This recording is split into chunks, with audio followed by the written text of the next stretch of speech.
Здравейте, това съм аз, а това е Оги, ето го, с златна броня, ето го нашия дом.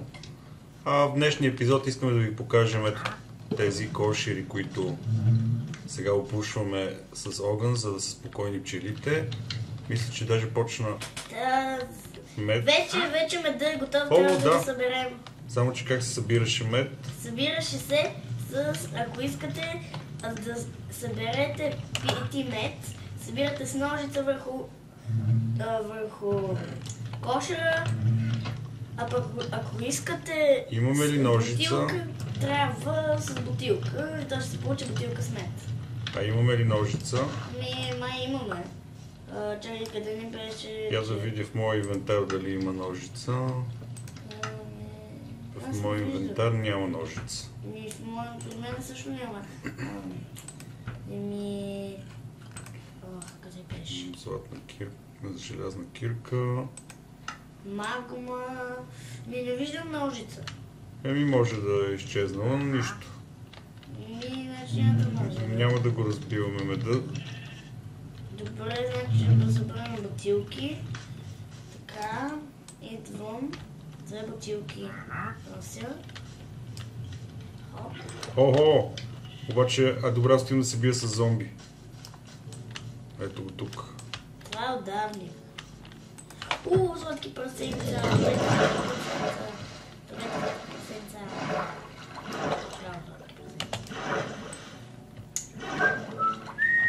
Това какво е? Водна лилия.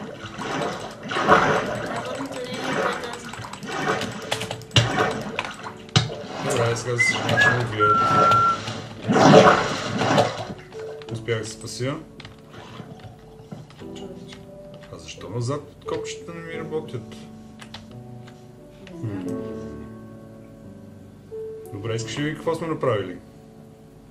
Или още не е? Ето я прословутата бутилка с мед. Имаме ли мед вътре? Да, имаме, ето. Това ли трябваше толкова дълго? Не. Ние вече имаме много бутилки с мед. Какво трябваше да направим? Нещо, което трябваше да чакаме 5 дни. Трябваше мед да напита. Да, точно, за да дойде мед. Да. Добре.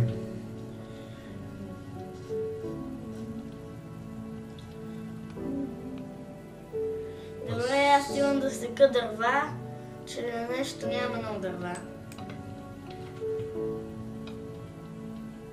Добре, аз ще се опитам да си оправя малко клавиатурата, защото копчето пак нещо...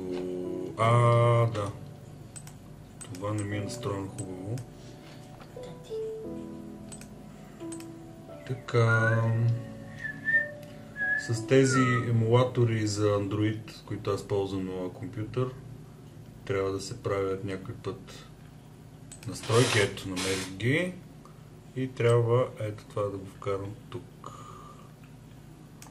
Така, сега вече мисля, че като натиснем Save, ето оправим и се, мога и напред, назад.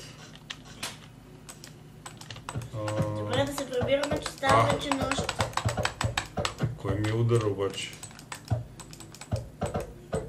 Може би още. Да, става нощ, прибираме се вкъщи, където ще легнем да поспим. Защото...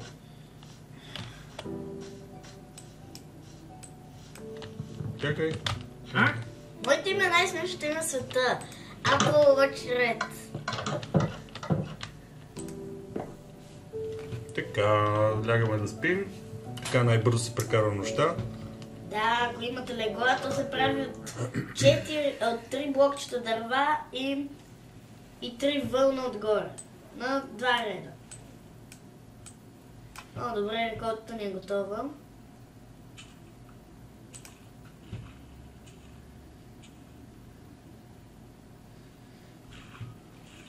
Така... Да знаете, ако скочите върху пръста си, ако скочите върху разжарена пръст, тя става на нормална пръст, без трева. И трябва пак да взимате наново мотика. Точно какво стана в момента. Така че трябва да имате някакъв проход да минавате.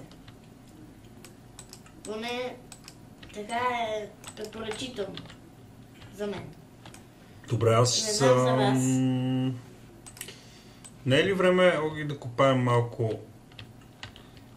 Всъщност, хайде да покажем на нашите приятели каква страхотна природа имаме. Отивам малко нагоре в планината. Там бяхме намерили смарагди, които изтъргувахме след този търговец. Ето, здрасти, търговец. Но винаги да знаете, като се тръгва на някъде, трябва да не се губите, да си имате ориентир. Може да се ориентирате по слънцето, ни е вдясно. Да имате компас или карта. Или тези координати, които виждате горе вляво на екрана. Пуснали сме координати. И имам записани координатите на нашата къща, така че може да се върнем.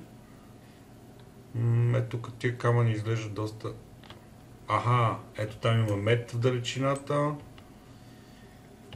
Да, ето го проходът, ето копахме. Тук нямаше нищо. Да, тук сме копали също надолу. Тук сме добивали разни неща.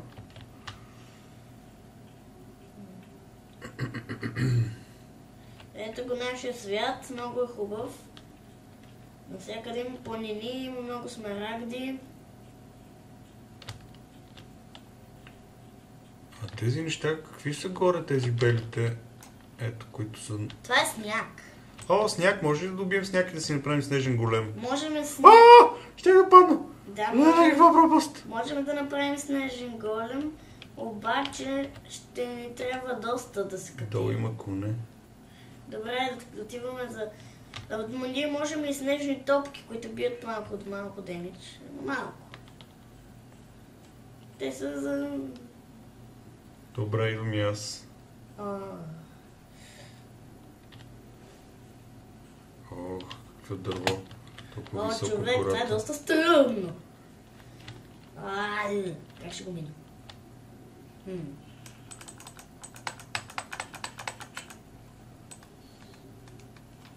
Дървото е едно от най-важните продукти в Майнкрафт. От него могат да се правят хипер много неща. Леле, къде съм? Тати, аз почти... Отидох на върха. Виждам пчела във въздуха. Супер страшно е. Какво да паднем?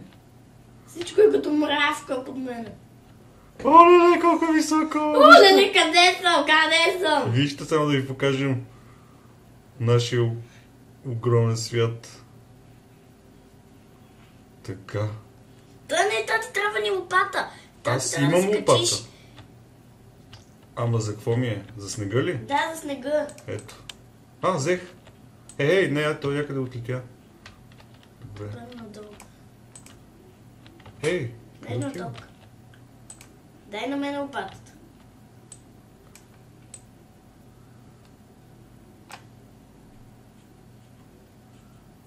Стига, бе. Защо ми е... Ето, пускам я там. Пак ти я взе. Ти нямаш място. Ти нямаш място да вземеш, освободи си някакво Нямам място. в инвентара да сложа неща. Ей, аз съм гладен, време да хапна докато чакам. Аз имам гнила плът, ама тя не е.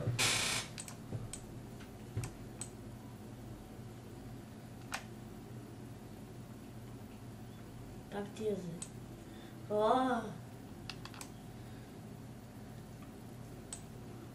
Добре, аз просто ще ти я пусна и ще се дръпна назад. Само да не се дръпнеш толкова назад, че да паднеш. Добре, супер. Само с лопата ли можеш? Да. Супер. Аз колко сняг събрах? О, 2 снежни топки. Добре, че имах все пак някаква лопата. Иначе щеше да е напразно. Да знаете, да не ви е бъс от изследванията. В началото изглежда страшно, защото може да стане изведнъж нощно всъщност, но деня е много по-дълъг. Аз ще видя, за да има някакви смарагди. Добре. Те са обикновено по планинските върхове. Да, много често се срещат. Не че много често, но там най-често се срещат. Иначе може и на други места, но... Ей, виж като разбиваш, това и снега пада надолу. Кое като се би? Като разбиваш камъка, на който е снега, и той пада надолу. Не се унищожава, просто пропада. Така мога да го закарам надолу до лавата, ако разбивам много дълго. О, това ще е мега дълго. Нещо не виждам много смарагди, което малко ме демотивира да копая толкова много.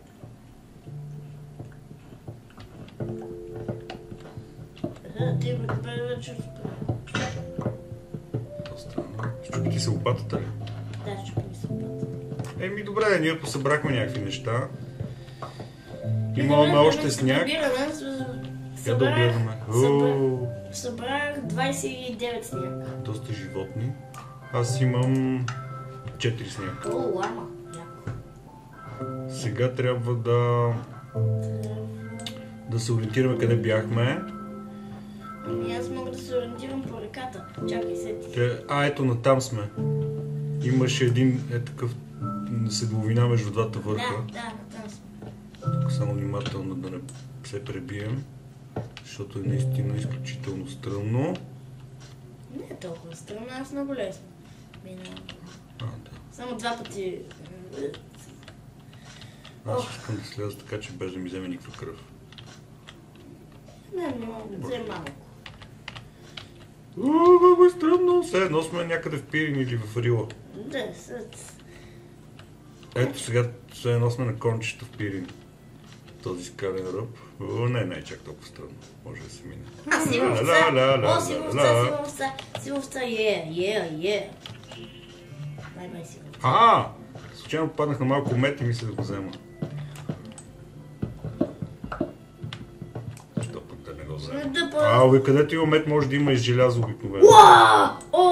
Да, гъбите, които намерих. Тати намерих такива гъби. Аз преди си ги бях намерила, но пак сега пак ги намерих за втори път. Смисъл бях забравил къде са. Ето ги. Да има нещо интересно още. Има и сняг. Имаме доста сняг по върховете. Стигнах до блато, тати.